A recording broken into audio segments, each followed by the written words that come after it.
AUSCULTATION auscultation. Auscultation का हिंदी अर्थ होता है श्रवण परीक्षण, श्रवण निदान, हृदय गति परीक्षा, सुनना, सुनने की क्रिया, हृदय एवं फेफड़ों आदि की गति को सुनना, शरीर के भीतर के शब्द सुनना, श्रवण, परिश्रवण।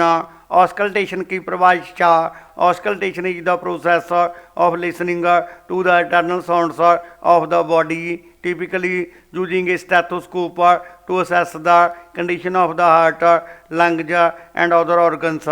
ऑस्कल्टेशन शरीर के आंतरिक ध्वनियों को सुनने की प्रक्रिया है जिसमें आमतौर पर स्टेथोस्कोप का उपयोग करके हृदय, फेफड़ों और अन्य अंगों की स्थिति का आकलन किया जाता है। दोस्तों, इस शब्द को सेंटेंस से हम और अच्छी तरह समझ लेते हैं। Number 1, the doctor performed auscultation to determine the patient heart rate.